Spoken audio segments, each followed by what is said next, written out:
Bonjour. Bonjour. Bonjour.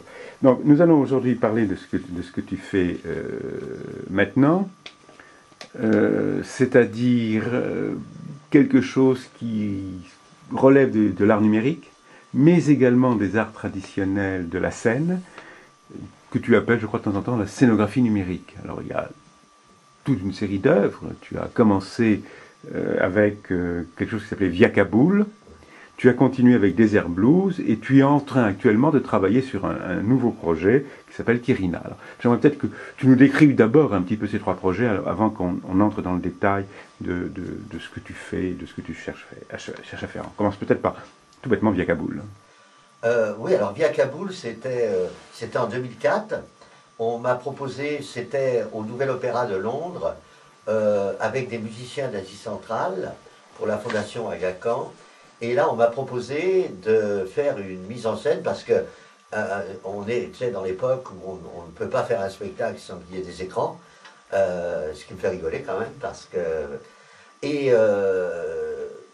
on m'a proposé, et évidemment, en me précisant que c'était d'abord un concert de musiciens d'Asie centrale. Alors, effectivement, il y avait des groupes tadjiks, d'Afghanistan, du Kyrgyzstan, d'Ouzbékistan, L'Ouzbékistan. oui, etc., etc. Et donc, avec des musiques, comment dirais-je, qui n'ont pas forcément les durées, et qui ont des durées variables. Donc ça me posait déjà une première interrogation, et c'est pour ça, je vais en parler après, on a développé un piano à images qui nous permet de suivre la musique. C'était des Euh, musiques un peu traditionnelles, disons. Là, dans ces cas-là, c'était des musiques traditionnelles, puisque tout l'Asie centrale avait été occupé pendant 50 ans par les Russes, et que tous les maîtres de musique avaient complètement disparu, étaient devenus cultivateurs. Il n'y avait plus de musique, il fallait enlever tout ce qui était l'identité de tous ces pays. Et il y a beaucoup de pays en Asie centrale, hein. Et alors, c'était des musiques avec des gens qui avaient l'habitude, des groupes qui étaient constitués tout de même. Ah oui, oui, oui, les Oui, groupes et qui avait l'habitude de se donner sur scène ou de donner dans des espaces plus traditionnels, place de village, enfin. En fait, il faut quand même que je raconte 2 minutes l'histoire de Mhm. ce qu'a fait Aga Khan, donc la Fondation Aga Khan là-dedans. Ils voulaient absolument que la musique naisse. Ils ont recherché les maîtres de musique où ils étaient, puis surtout après les maîtres se sont fait connaître. Ils ont financé les maîtres pour trouver des étudiants, des jeunes, quoi. Ils ont financé les jeunes, parce que c'est des pays très pauvres, pour qu'ils puissent venir dans ces écoles. Ça a commencé il y a 5, 6 ans, je pense, et maintenant ils sont sur les scènes du monde entier, y compris dans des opéras contemporains, etc., etc. Ils ont même fondé une école, l'école du Chachmakam, à Douchambé, donc au Tadjik. Donc, en fait, le système, c'est fonder des écoles, former les jeunes, et ils se produisent sur les Mais scènes ils du se monde entier. produisent comme dans des scènes classiques. Ah oui, Scènes bien sûr. d'opéra, scènes de Ah oui, salles oui, de oui, concert, oui, oui. tout à fait. Scène de music hall, Voilà. etc. Et donc, c'était la première fois qu'il y avait une scénographie numérique, disons, là, et moi, j'ai Mais fabriqué. pourquoi ont-ils eu envie d'une scénographie différente avant de parler de dire qu'elle est numérique? Parce qu'ils auraient très bien pu faire un spectacle avec chaque groupe Un chantant, concert, quoi. oui, un concert ordinaire. Bah, déjà l'année d'avant, je crois que c'était au théâtre de l'Odéon, ils avaient fait ça avec une scénographie, enfin une mise en scène, où quelqu'un avait construit un grand minaret, enfin, tu vois, bon, Mm. etc., plus les écrans. Mais si les écrans sont là uniquement pour voir en gros plan les mains des musiciens sur les instruments, au bout d'un moment, c'est vraiment Oui, mais pas très intéressant. je veux revenir. Donc ils ont pris le risque, quoi. Oui, mais je veux revenir à cette question. Après tout, quand on écoute je sais pas moi, une sonate de Mozart ou de Beethoven, on n'a pas envie de mettre des écrans digitaux parce que la Oui. musique tient par elle-même. Est-ce que là, il y avait de la part des organisateurs la crainte que devant des publics occidentaux, ces musiques qui sont très étrangères, très éloignées, Ah oui, bien sûr. ne tiennent pas, enfin, et qu'elles aient besoin d'un plus scénographique Pour retenir l'attention. Oui, ça, alors là, ça veut dire c'est comment tu fais de la scénographie. Mhm. Si c'est pour mettre des écrans pour illustrer, je dis bien illustrer, Mhm. les musiques qui sont en train de se jouer sur scène, ça ne sert à rien. Mhm. Parce que bon, dans les musiques du monde, il y a quand même plusieurs écoles. Le théâtre du Châtelet, qui depuis des décennies fait venir des musiciens de tous les pays, eux, c'est un tapis, Voilà. voilà. Mais quand tu es au concert, tu as des yeux, tu peux fermer tes yeux, hein, mais tu as des yeux, quoi. Un tapis plus les bouteilles d'Évian, c'est pas forcément intéressant. Si tu arrives à entrelacer parce que toi tu te soucies de la musique qui est devant et que tu n'es pas illustratif, pas forcément figuratif, et ça commence à faire un tout et ça crée une atmosphère. Et c'est bien ça, quoi. Ça crée une atmosphère, ça suggère et ça t'aide à voyager. Oui, mais alors, bon, J'ai failli le faire pour une musique plus classique, mais ça Oui, s'est pas fait de oui. Paul McCartney, Oui, oui. quand il a fait ses oratorios, quoi. Oui. Faire une scénographie, mais là, pratiquement que de lumière. Là, l'image est peinte de façon Oui, mais à attends, faire de la on va lumière. revenir à ce que tu as fait, mais c'est autour de la demande, là. Parce qu'après tout, ces musiques, tu as une solution traditionnelle, c'est d'habiller les musiciens en costume traditionnel, et tu fais de la musique folklorique. Bien C'est la sûr. tradition Et soviétique. justement, ils veulent pas Alors, voilà, que justement. ça soit de la musique Ils ne veulent- folklorique. voilà. Parce que ce sont quand même des musiciens contemporains. Et bon, moins en Asie centrale que je viens de vivre avec Desert Blues au Mali, je veux dire, ce sont des musiciens contemporains qui aussi ont des influences de la musique occidentale, qui jouent avec ça, qui se produisent devant des publics. Si tu veux, en fait, j'ai un rôle, c'est là que ça a commencé pour moi, un rôle de passeur, c'est-à-dire, on est dans des musiques étranges qui viennent de l'Himalaya, etc., etc., devant un public occidental, quoi. Moi, si on m'avait demandé de faire ça en Asie centrale, évidemment, je ne le fais pas.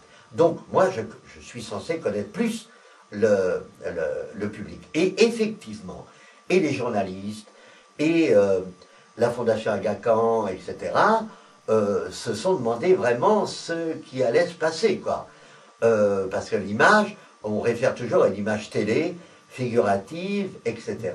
Donc, Et l'idée de faire venir un scénographe comme toi, qui utilise des technologies nouvelles, c'était une manière de sortir ces musiques de l'ornière folklorique dans laquelle, enfin, qui menace toutes les musiques du monde, en fait, oui, en oui, réalité. oui, exactement. Et puis aussi, et bien ça je l'ai développé après avec Desert Blues, que ça ne soit pas une suite de choses. Enfin, on sort du concert soi-disant pur. Alors ça, moi j'aimerais, il y a des spécialistes avec lesquels on parle, parce que qu'est-ce que pur sur une scène? C'est quand je vais au Châtelet, c'est impur. Même si c'est un tapis vaguement de Boukhara, avec des musiciens assis dessus, je suis bien d'accord, mais on met quand même un projecteur sur le rideau noir du fond, qui est plein de poussière d'ailleurs. Voilà. Bien sûr, la musique se suffit à elle-même.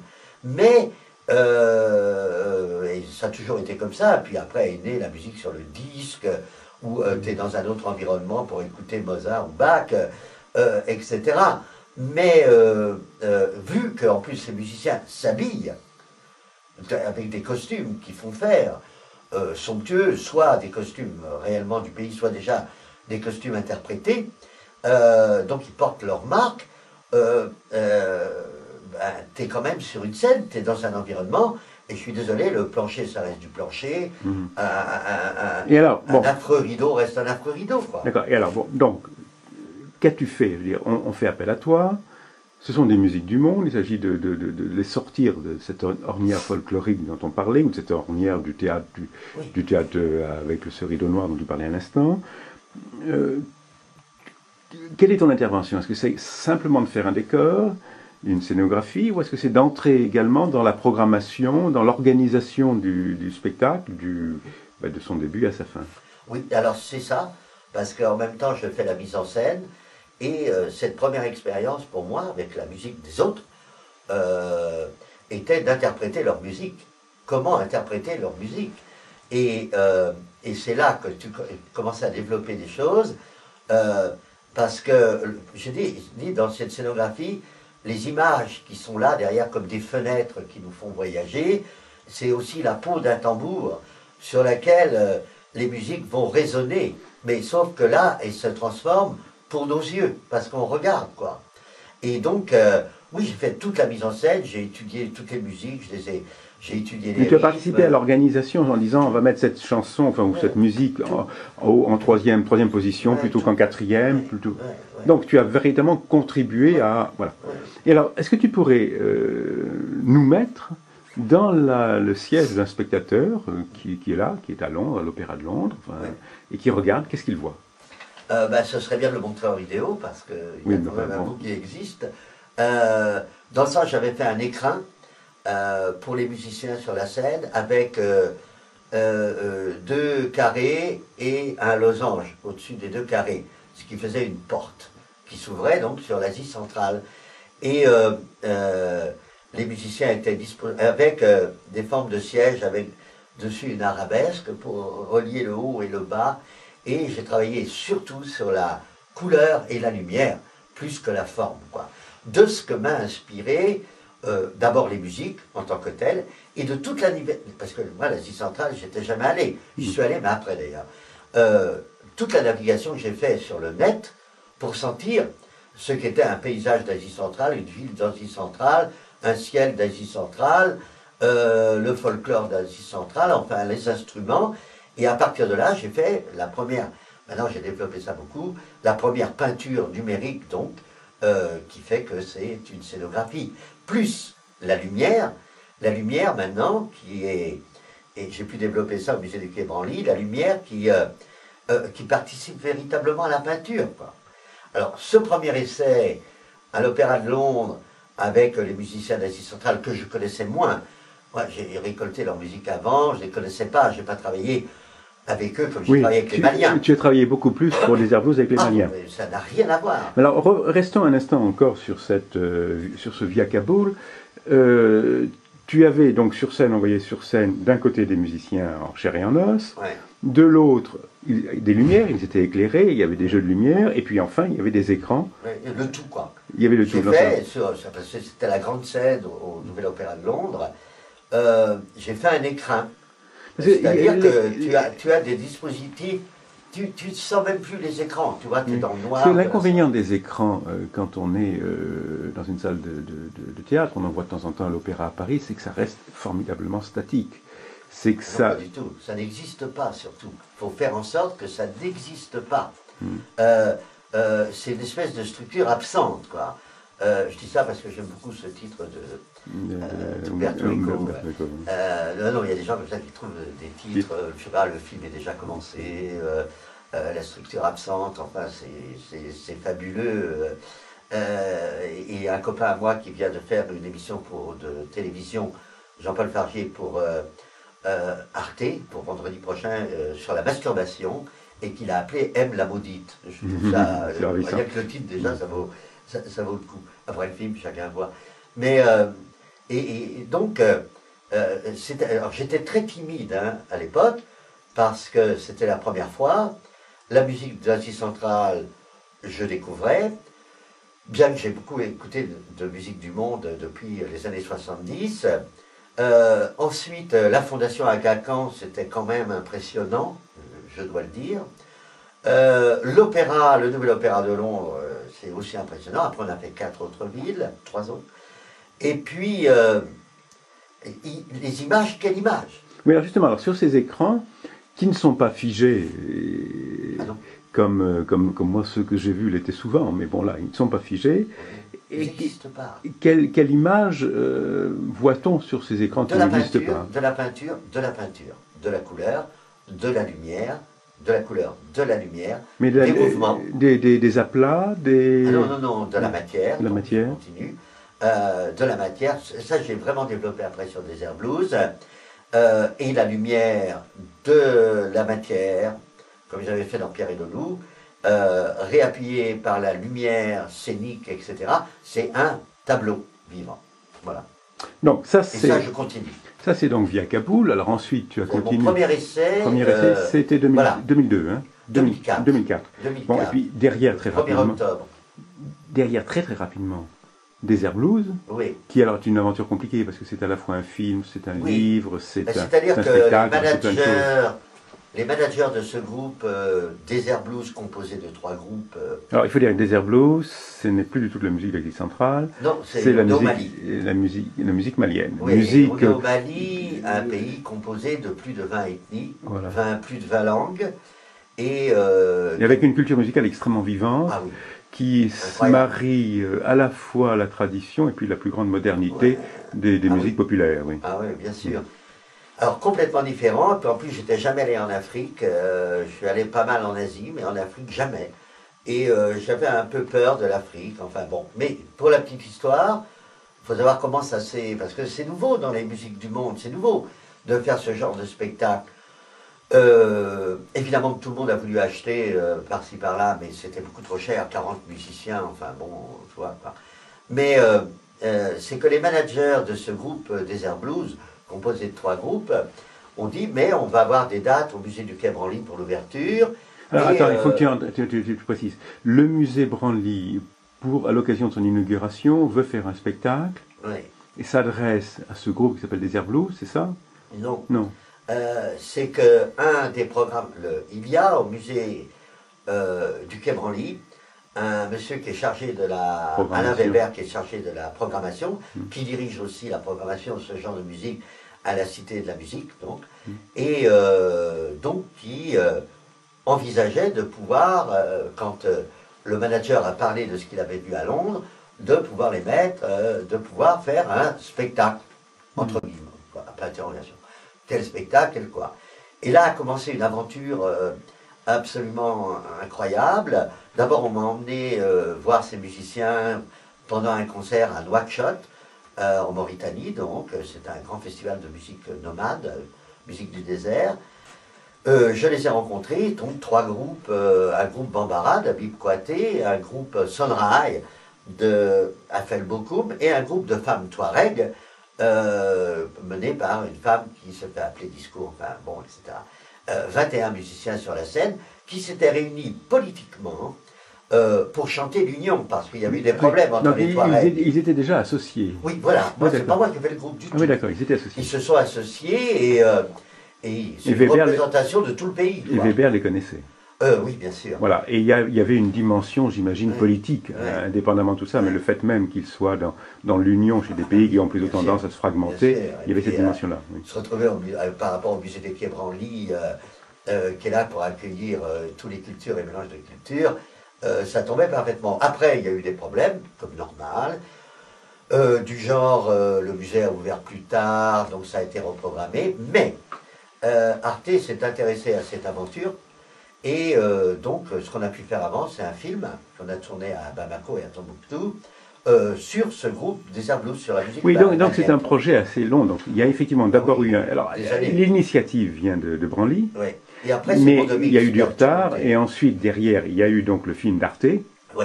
Et puis derrière, ça a fait des petits, puisqu'il y a eu, je crois, un livre, fait d'autres choses. Et puis il y a eu le spectacle, donc, ce qui nous intéresse là. Formidablement marché au musée du Quai Branly. J'ai reçu une très belle lettre du président du Quai Branly et je suis très content parce que, bon, en général, les présidents, ils ne prennent pas le temps d'écrire, mais surtout d'être tombé juste. Voilà, mais ça a été une vraie collaboration. Comme j'avais tourné un film avec eux, on se connaissait, parce que j'ai quand même monté un studio numérique à Bamako. Toi, tout le monde se demandait... Oui, parce qu'il faut dire que ce film, dont nous parlons d'ailleurs dans une autre interview, je crois, il me semble, et dont on trouve des images sur le site internet, ce film mêle des images filmées traditionnelles, des dessins que tu as faits et un traitement numérique à l'occasion de l'un et des trucages, disons-le. Parce que quand je suis allé en Afrique vraiment là pour repérer tout et rencontrer Habib Kouaté et les groupes à Bamako, moi j'ai commencé un journal de voyage qui était une manière d'approcher un scénario sans vraiment faire le scénario, de faire connaissance avec l'Afrique, de les spontanéités qu'il pouvait y avoir, etc. Et a commencé un vrai travail. Mais là, un travail de fond. C'est-à-dire que vraiment Habib m'a initié, si j'ose dire, à cette culture malienne. Ensuite, j'ai décortiqué les chansons. Il a commencé à m'expliquer, parce que c'est bourré de métaphores, Bambara, et de métaphore dans la métaphore, de la métaphore, tu ne sais plus où c'est. Lui, il tourne tout autour du monde, hein. Ils font 7 mois de tournée par an. Oui, ils sont vraiment des musiciens professionnels qui travaillent. Il vient de sortir un disque, ça marche d'enfer. Et ben, au Mali, les musiciens sont dans le monde entier, c'est un creuset de musique incroyable. Et qui vient aussi de ces diversités culturelles, de ces 20 ethnies, 20 et quelques ethnies, les langues, le rôle des chasseurs, voilà. Et donc on a tourné ce film, et surtout on a fait le spectacle, et ça on l'a fait en collaboration. Et là, sur un écran de 10 mètres de base, j'ai pu faire une peinture qui durait 1h40 et qui se transformait sans que tu t'en rendes forcément compte. Et eux, les musiciens, étaient vraiment inclus dans la peinture. Ils étaient devant voilà, le... Devant, oui. Mais tout ça n'a plus d'importance, dans le sens aussi que j'ai raccordé le noir de la salle au noir de l'écran. C'est-à-dire que quand des formes arrivaient, elles arrivent dans un espace. Il n'y a pas d'écran. De temps en temps, je joue avec le cadre.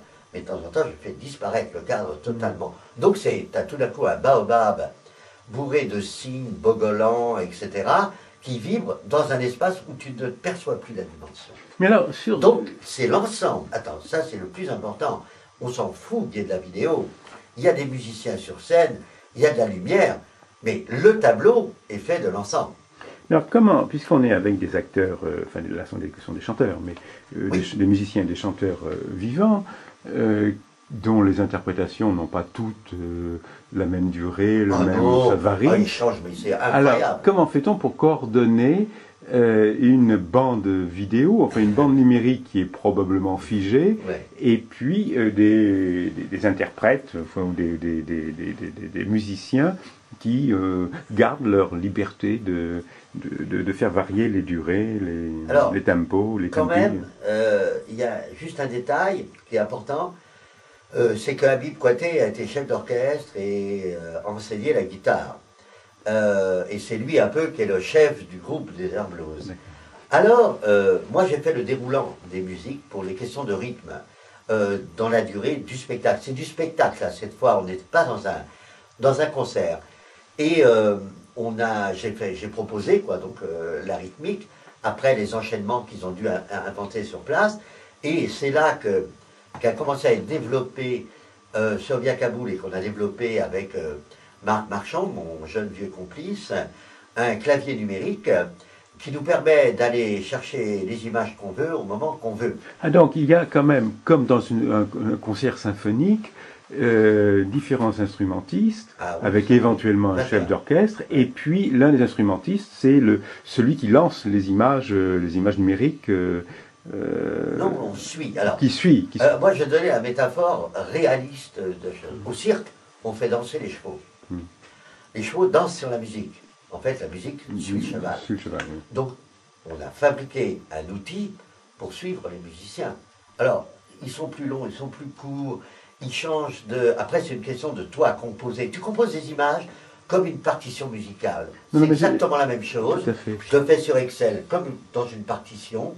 Et alors, avec un interprète qui a des marges de liberté. Si le solo de guitare, par exemple, se prolonge un petit peu, l'interprète peut à ce moment-là. Voilà. Et tu joues entre le fixe et le non fixe. Et après, le mouvement qui se voit pratiquement pas. Pour que les gens soient entraînés dans la peinture. C'est vraiment une peinture vivante. Et alors, qui était l'interprète de ce... Qui jouait de ce piano d'image Marc Marchand, mon jeune vieux complice, qui tremble avant, qui a 42 fièvres, et qui assure parfaitement le piano. Parce qu'on a fait l'expérience avant, on a parlé dans notre interview, dans Dividende, où je jouais sur la scène. Ça a été notre expérience. Et là où il avait le droit, de moi, acteur sur la scène, de m'embêter avec le personnage qui ne me répondait jamais, ou je ne sais pas quoi. Donc, on a développé numériquement, en fait, il a développé pour ses propres mains et sa manière de penser. Voilà, donc je lui livre des images, lui livre des manières de faire, et après, lui, fait la composition. Et avec les musiciens, il doit trouver le feeling, le bon feeling. Donc, tout ça, c'est du direct, c'est du live, et c'est ça qui est le plus important. Et on coupe 2 minutes parce que je vais fumer une clope.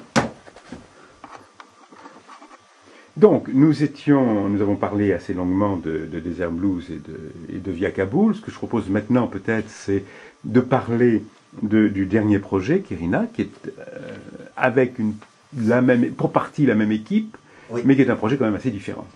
Oui, c'est différent. Alors, ça se prolonge.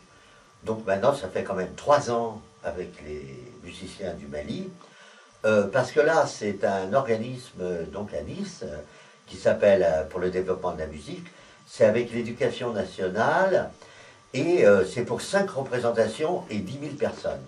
Donc c'est une donnée très claire. Eux, l'ADEME, ça fait 15 ans, c'est leur 15e opéra. Ce sont des opéras. Alors là, pour le coup, opéra. Ce n'est pas un spectacle comme à Branly, ça n'est pas un concert aménagé comme à Londres, là c'est un véritable opéra. Oui, c'est un opéra. Ouais. Et avec un livret, avec enfin tout le classique de l'opéra. Donc,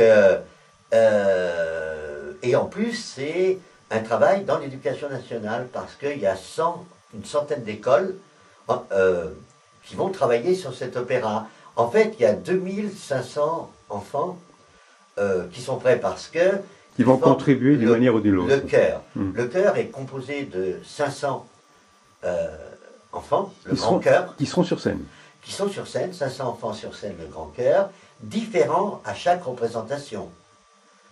Plus un petit chœur junior de 20 personnes qui, lui, peut bouger sur la scène et font partie du spectacle. La musique, c'est Habib Kouaté, donc compositeur malien. Le griot malien. Et puis, voilà, c'est un spectacle, quoi. C'est un opéra qui doit durer 1h15 environ, parce que sinon les enfants s'évanouissent derrière, quoi. Voilà. Mais alors donc là, on a des chœurs, on a ta scénographie dont on va parler dans 2 secondes, mais il y a aussi des musiciens maliens ou ce sont simplement... Oui, il y a des musiciens maliens. Ils sont sur scène. Ils sont également sur scène. Là, j'ai fait couvrir la fosse d'orchestre, qui n'existe pas, elle est démontée. Tout se passe sur la scène. Les musiciens, voilà, c'est l'idée. Je suis parti de l'expérience que j'ai vécue à Kérina, qui est un village mythique d'ailleurs, parce que c'est là que Soundiata Keïta gagna la bataille contre, je ne me rappelle plus qui, mais qui créa l'Empire mandingue. Et là, je suis allé, quand j'ai tourné le film, avec tout Desert Blues, y compris les Touaregs, ce qui n'était pas évident d'aller chez les Bambara. Et nous avons passé une journée d'improvisation entre les villageois et les musiciens sur la scène. Donc, si ça s'appelle Kérina Opéra Mandingue, opéra du pays mandingue, ça part d'une expérience vécue. On voit derrière toi une peinture, une maquette, pas une peinture, parce une que maquette mal, hein. avec, alors je vais peut-être essayer d'agrandir légèrement. On voit un arbre. Je peux m'en aller Non, mais montre-moi. On voit un arbre, et puis derrière, comme ça. Voilà, un arbre. Alors, décris-nous, parce que j'imagine que c'est un petit peu la maquette de Kérina. Oui, c'est la première fois que j'essaie de mettre tout le monde tassé sur la scène, mais comme je n'ai aucun sens des proportions, ils sont trop tassés. Oui, là, ils sont tassés. Oui. Le système de la scénographie centrale, c'est cet arbre qui est en fait un support pour recevoir de la vidéo. Donc ça fait 14 mètres. Et ça fait 10 mètres de haut. Et la vidéo, cet arbre-là, en plus, c'est interactif. Donc, quand tu dis c'est un support pour la vidéo, c'est-à-dire que ce sont des écrans, oui. Là, ces rectangles, oui. sont des écrans sur lesquels il y aura des images. Oui. Tout à fait. Et ça va être une sorte de grand kaléidoscope, mais sauf que l'arbre, dans l'histoire, parce qu'il y a quand même une histoire, l'arbre, lui, il interroge les villageois de Kérina chaque année pour savoir où en est le Mali, où en est le comportement, où en est l'histoire du Mali. Donc, ce baobab, moi je crois que je l'ai vu à Kérina, et donc je l'ai réinterprété. Et le baobab est le personnage central de l'opéra.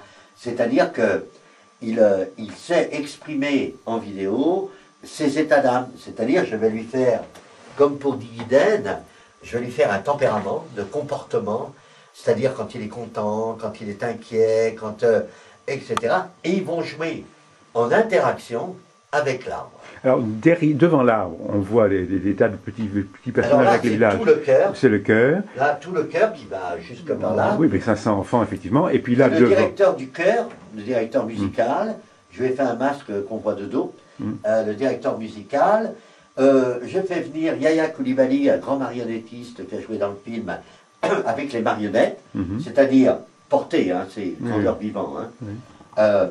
La hyène, le lièvre, et Kalao, qui est l'oiseau mythique du Mali, qui sont les messagers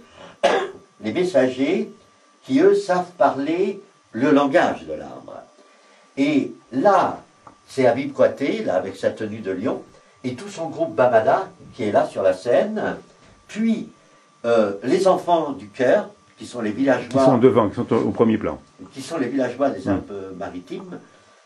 Et puis, là, ils viennent de Guinée, là, on ne les verra pas bien sur la caméra.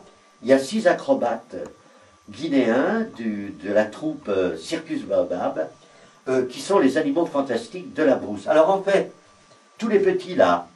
Alors, donc, c'est l'arbre. L'arbre est central, il représente la brousse. Donc, on va parler avec la brousse, quoi. C'était des pays animistes, hein. Ensuite, ça, c'est les petits génies de la brousse. Ok. Ça, c'est le griot invité. Il est vraiment griot, Habib. Le griot invité. Chaque année, quand il y a cette cérémonie, on invite un griot. Qui, lui, envoie les messages à l'arbre. Parce qu'on parle le langage des oiseaux, en gros, quoi. On chante, hein. Et puis, le marionnettiste, qui est le chef de tous les marionnettes et de la cérémonie, eux qui sont là, les animaux fantastiques.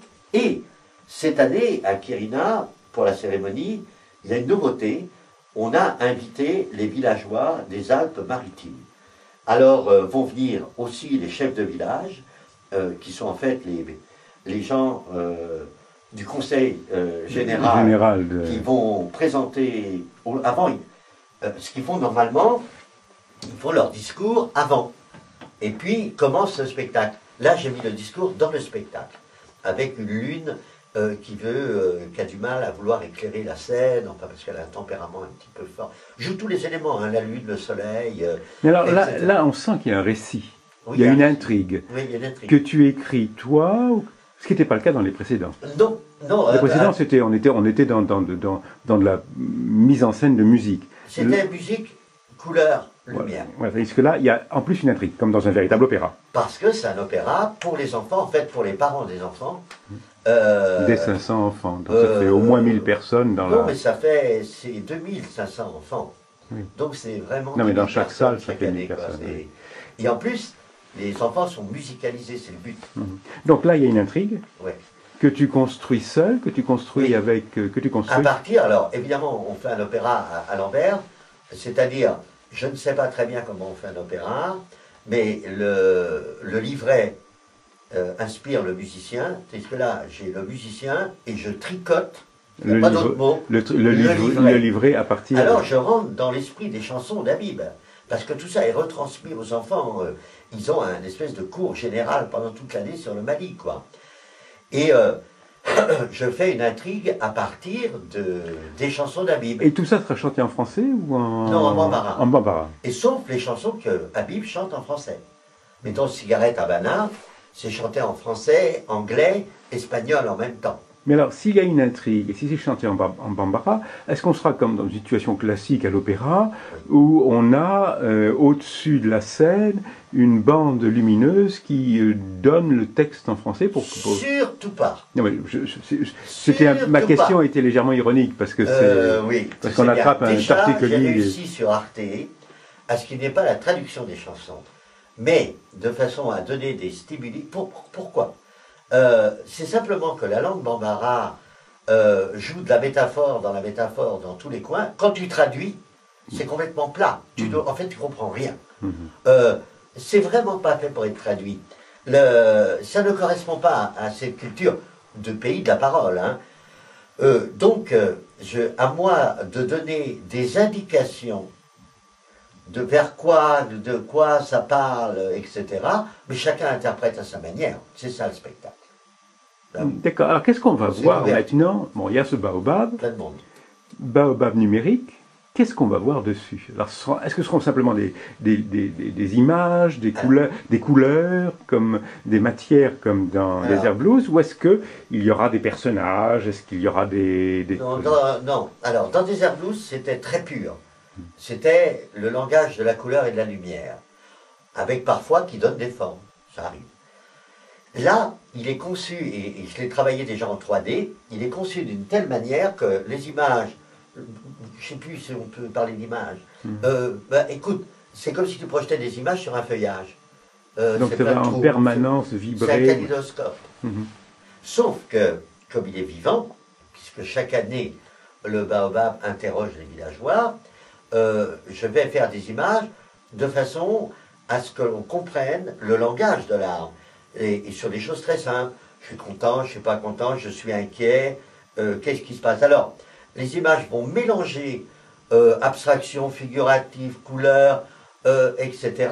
Mais le tout va être une espèce de, ce seront toutes des kaléidoscope, quoi. Ce sont toutes des images numériques, ou est-ce qu'il y aura des images filmées, prises, je ne sais pas moi, au Mali par exemple, ou à Nice? Non, uniquement du... Alors, s'il y a des images prises au Mali, ça peut arriver, mais je les grossis énormément. Des fois, l'arbre va se pixeliser. Alors, qu'est-ce que ça veut dire qu'il se pixelise? Est-ce qu'il est complètement troublé? Parfois, il va être flou. Mais d'une manière générale, c'est pas une image. En fait, il y a 14 à 15 sources d'images. Alors, dis-moi, c'est un travail considérable, parce que tu dis que ça fait 1h15 de spectacle.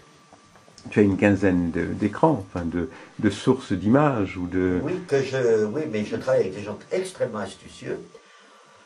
Moi, je voulais 14 vidéos ou 15 vidéoprojecteurs, on m'a dit, tu rigoles, pour synchroniser tout ça. C'est pas techniquement, ça se fait, mais où on les accroche pour être exactement... Hein. En fait, il va y avoir une image composée de 14 images. D'accord. Voilà. Donc, tu as une image de 14 mètres de base. Et cette image, qui rentre dans des formes, et qui va avoir une découpe à partir du vidéoprojecteur, pour pas que l'image aille sur le cyclo qui est dans le fond, parce que le cyclo va jouer, va faire de la couleur, va faire toutes sortes de choses. Il y a une découpe physique et après électronique de tout l'extérieur de l'arbre, mais on va monter les images en fonction de 14 espaces. Donc on va monter 14 images, qui peuvent être différentes, ou qui peuvent être identiques, ou certaines différentes, ou certaines différentes. Et alors, comment est-ce que ça va se Mais faire? les images n'ont pas d'importance, sauf que ça va générer des yeux parfois. Il faut donner quelques signes tangibles. Mais je vais même aller chercher des images que j'ai faites il y a très longtemps dans Electronic Video Circus, où j'ai des peaux de tigre qui tremblent. Je vais prendre toutes sortes de choses. Donc je commence une partition d'images que je vais commencer en dérochant tout ce que j'ai au mois de mars. Et puis voilà. Alors c'est pas une image, quoi. C'est la vie de l'arbre. Comment est-ce qu'ils vont se coordonner au fond? Parce qu'il y a 3 ou 4 acteurs. Il y a le griot, il y a le marionnettiste, il y a le chef des chœurs, et puis il y a l'arbre. Et puis peut-être aussi ceux qui sont à droite. C'est les animaux de la brousse. Oui, ils ont le rôle d'animaux de la brousse. Mais tu as 10 enfants. Et les 10 enfants. 10 enfants qui représentent les villageois et qui vont jouer entre les chansons, dans les chansons, et les danseuses que j'ai demandé aussi. Et comment est-ce que tout ça va se coordonner? Est-ce qu'il va y avoir un chef d'orchestre, ou est-ce que... je fais mise en scène. Oui, j'entends bien, mais avec la musique qui peut dériver un peu, ça va jouer... Ah oui, complètement. Oui. Ça, il n'y a pas de problème. Le problème, c'est de coordonner bien tout le monde dans peu de temps de répétition, comme d'habitude. Tu as combien de répétitions? J'ai en fait, avec tout le monde sur la scène, 2 jours. Oui, c'est pas beaucoup. Avec tout le monde. Mais c'est le cœur le plus difficile. Pour les installer, il faut 30 minutes.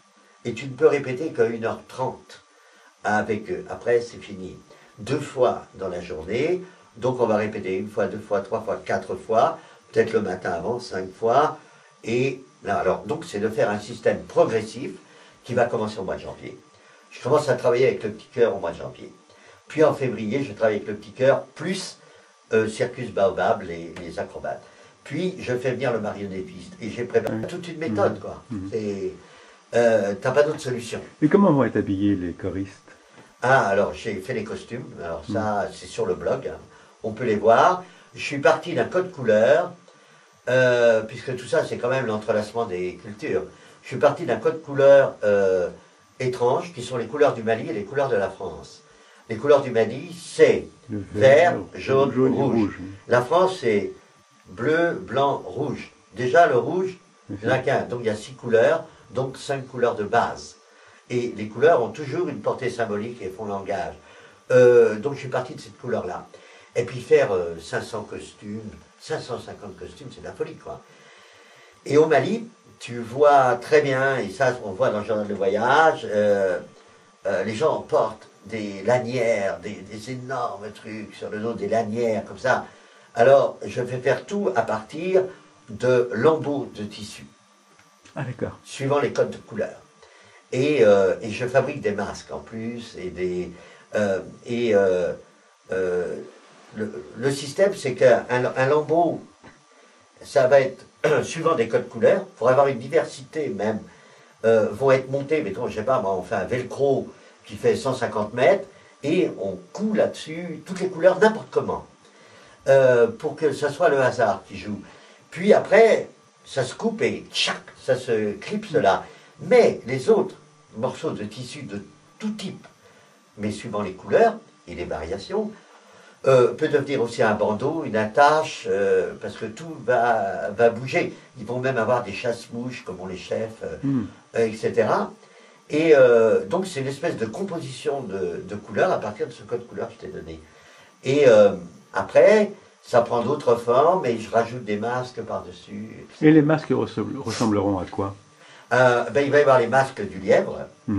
Alors, il y a les marionnettes maliennes. Ça, il renvoie aux marionnettes, le masque. Il y a les marionnettes maliennes et il y a les masques que je vais faire. On va aussi entrelacer nos esthétiques différentes.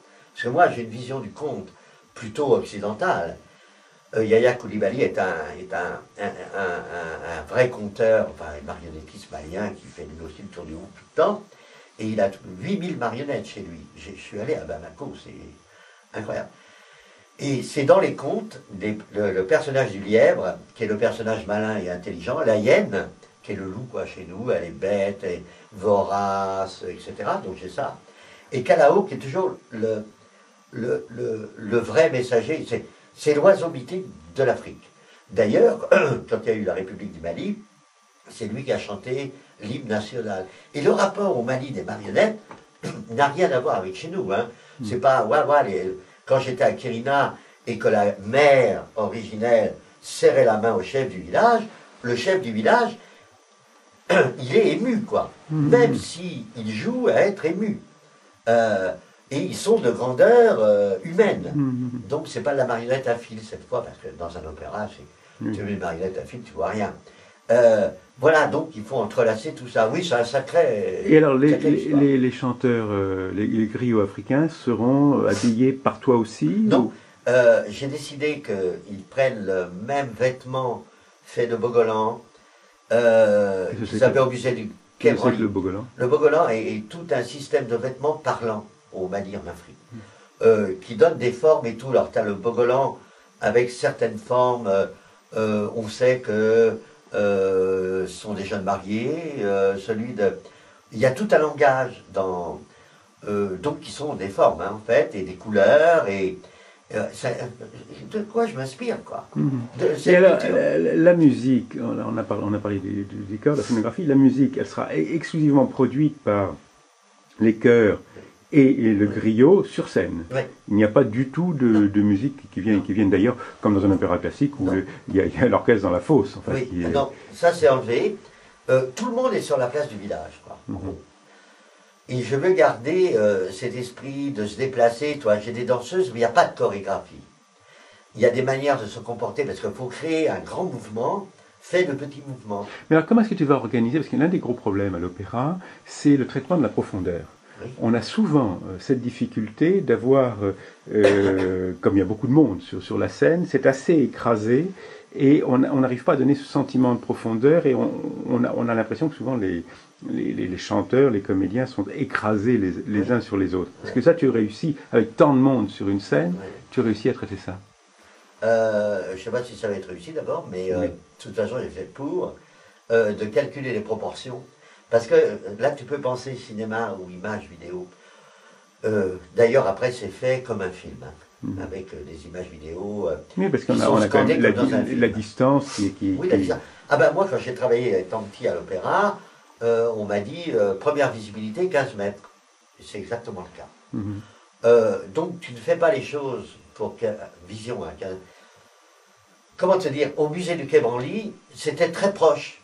Donc c'était, toi, même l'écran éclairait les spectateurs. Oui, mais c'était, il y Tellement avait, c'était moi, proche il y et avait, intime. mais il y avait très peu de monde sur scène. Oui, parce que c'était, oui, mais c'était pas du Oui, spectacle c'est pas la même chose. d'opéra comme on fait là, où les gens sont comme des mouches sur Oui, la scène. oui. En plus, je vais casser le système, ou jouer avec le système, c'est plus vrai, que la salle participe. Il y a un mot qu'il faut toujours savoir en Afrique, c'est Nam. Namu, ça veut dire oui, c'est vrai. Les gens vont apprendre ça. Et je vais faire un livret, enfin un dépliant, qui va être aussi interactif avec l'opéra en train de se dérouler, où les gens auront des indications, et même les acteurs sur scène joueront avec les indications qu'ont les gens, etc. En fait, je tricote, là, enfin, je fais ça. Oui, non, parce que là, c'est quand même, c'est la première fois que Oui. tu gères une scène. D'ailleurs, c'est assez rare. Énorme. Énorme. Il n'y a qu'à l'opéra qu'on voit autant de choristes. En plus, avec des enfants et tout, mais je travaille avec des gens qui ont l'habitude de monter ça, quoi. C'est-à-dire, je te dis, c'est leur 15e ou 20e opéra, avec des enfants. Alors là, ce qui est la nouveauté, c'est que d'abord, jamais un Africain, musicien africain n'a jamais eu ça. Là, Habib est en train de réaliser ce qui est en train de lui arriver. Ne serait-ce que la traduction de sa musique en partition. Ensuite, là-dedans, il a travaillé avec eux pour placer les chœurs, le grand chœur, le petit chœur, etc. Tout ça, en fait, je m'aperçois que c'est assez gigantesque quand même. Mais voilà, voilà, c'est au mois de juin prochain. En juin prochain, là, ça t'occupe à plein temps jusqu'à. Nous sommes en Alors, novembre. normalement, non. J'ai commencé il y a presque un an, hein, quand même. Parce que comment veux-tu trouver une mise en scène, une scénographie, avec des données du genre, tu as 500 enfants sur scène. Tu dis, bon, bah, la scène est pleine, on n'en parle plus, quoi. Qu'est-ce qui va se passer? Et tu as les chansons d'Habib, j'ai le droit de les choisir. C'est moi qui ai fait le déroulant. Avec le directeur musical, bien entendu. Voilà. Et après, ces gens qui m'ont commandé ça, ils ont commandé ça parce qu'ils ont vu le film. Et ils ont dit, on veut ça. Dis-moi, tu disais 5 spectacles. Oui. Mais pas à l'Opéra de Nice, les 5. Non. Dans 5 salles différentes. Non. On commence à Acropolis, dans la salle Apollon, qui fait 34 mètres d'ouverture. Oui. C'est énorme. Et là, on joue le samedi après-midi, le samedi soir, puis le dimanche. Puis on déménage à Cannes, au Palais des Festivals. Où il y a une scène aussi importante 21 mètres au lieu de 32 mètres. Ah ben oui, je fais une scénographie. Il va falloir là... Ben, je fais une scénographie pour Cannes qui va rentrer dans Nice. Sinon, je suis fait. L'arbre fait 10 mètres de haut, mais à Cannes, c'est 7 mètres. Alors, comment fait-on Je prends des parties très fortes, je dis je ne démonte pas l'arbre, je ne le fais pas amovible, etc. Il y a une partie qui ne se verra pas en haut, donc je fais... voilà, comme dans un cadrage de cinéma. Oui, mais sauf qu'au théâtre, c'est très difficile. C'est beaucoup plus difficile de cadrer au théâtre qu'au cinéma. Moi, je me souviens d'avoir vu à Nanterre où il y a une immense Parce que salle. le cadre est fixe. Hein. Comment Le cadre est fixe. Oui, exactement. Mais regarde, Bernard, tu connais mes vidéos, oui. c'est cadre fixe. Oui. J'ai toujours travaillé la vidéo comme on fait du théâtre. Oui, donc effectivement. Je me retrouve avec un cadre fixe qui fait 32 mètres, 10 mètres. Et l'autre qui fait 23 mètres, je crois. Et 7 mètres. 7 mètres. Donc je les ai tout dessinés et tout. Et je dis comment. Donc tu prends des parties dedans. Ensuite, la technique, le vidéoprojecteur qui est à 40 mètres, l'autre qui est à 30 mètres. Il y a combien de personnes qui travaillent sur ce projet indépendamment indépendamment des gens qui sont sur scène, instituteurs, professeurs, directeurs musical, vidéastes, etc. Pas beaucoup. Pas beaucoup, une quinzaine de personnes. Pas plus. Et après, tu as... Ouais, non, mais je compte pas tous les gens qui s'ajoutent au fur et à mesure. Et si tu comptes les profs pendant un an, Donc, t'as 15 600 personnes, 800 D'accord. personnes qui... 15 personnes pour monter ce spectacle. Un opéra à Paris, pour le Mais moment. on va fabriquer les costumes aussi là-bas, etc. Ils sont équipés pour ça ou tu vas... Non, alors c'est pareil. Il y a un lycée technique qui fabrique des magnifiques costumes. Et c'est eux qui vont donc être associés à la... Oui, et puis alors il y a, alors ça, faut le dire, un studio qui s'appelle Diacosmi, qui est un énorme, qui me rappelle quand j'étais petit à l'opéra d'ailleurs, les Berthier, donc à Paris, un énorme endroit qui fabrique les décors pour l'opéra.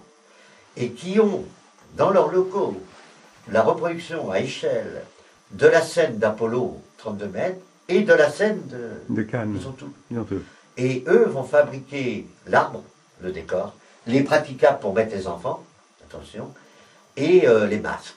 Et puis les costumes Oui, mais là, il va y avoir vont être faits ailleurs. il va y avoir Puis beaucoup une autre partie de costumes vont être faits ailleurs aussi. Beaucoup de monde va travailler là-dessus. Énormément. Mais alors, si je comprends bien, tu mobilises, indépendamment des équipes techniques de l'opéra, tout un bout de l'éducation nationale, des enseignants, Ben, c'est le eux lycée qui- technique, oui. c'est ça, oui, oui. Alors moi, j'y suis pour rien, mais c'est la donne au départ. En fait, le fait qu'ils montent des opéras chaque année, tous les films qu'ils font, c'est musicaliser, enfin que les enfants apprennent à prendre de la musique, quoi. Avec application. Alors là, quelle application, quoi. Et oui, effectivement, là, on a rencontré les instituteurs qui ont déjà chanté avec Habib pour pouvoir retransmettre, écouter l'accent bambara, etc. Puis, en janvier, je présente aux autres écoles, aux 100 écoles, de façon aussi que culturellement, dans leur programme scolaire, ils sachent parler du Mali, de la culture africaine, etc. Puis les profs de musique parlent là-dessus. Puis les troupes locales, puisque Baobab Circus est à Marseille, en fait. C'est là que viennent tous les Guinéens qui travaillent là. Oui, voilà. Et moi, je travaille avec une équipe extrêmement réduite, mais que je connais par cœur et qui me connaissent par cœur. Marc Marchand, dont tu parlais tout à l'heure, aura sa place là. Ah ben lui, à partir d'un certain temps, je ne m'occupe. L'arbre, c'est lui. L'arbre, c'est lui. Voilà. Il aura la partition. Moi, j'aurais fait des images, il va les programmer dedans. Il a la partition. Après, il joue, il répète. Il est, lui, c'est là, c'est lui. Et puis le directeur technique qui va, Antoine, qui va, tout marche au top dans les oreilles. Et puis il y a toutes les équipes évidemment du théâtre, etc. Et là, on en fera, et on va terminer là-dessus, Oui. vous en ferez un film vidéo qui sera... Alors, la captation de Desert Blues est hyper réussie. C'est la première fois. Donc le capter, évidemment. Mais ce que va peut-être monter Mondomix, donc c'est quand même eux mes producteurs. Hein. Ce sont eux qui produisent cette Ils produisent la scénographie, ils produisent moins en fait. La scénographie, la mise en scène, le livret. Et l'ADEME produit tout le reste. Voilà, c'est producteur et exécutif de ça. C'est de faire un direct télévision. C'est la première fois que je pense que ça vaut un direct télé, quoi. Ah oui, ce serait... Ouais. Alors ça va se discuter, je ne sais pas si on y arrivera. Mais de toute façon, oui, bien sûr. Bah écoute, moi ce que je te propose, c'est qu'on revienne dans quelques semaines ou quelques mois sur cette affaire, et que bon, à ce moment-là, tu en sauras un petit peu plus. Oui, si je ne suis pas expulsé, ou résident malien, et réfugié au Mali. Réfugié au Mali. Moi, c'est ça. Bon. Au revoir.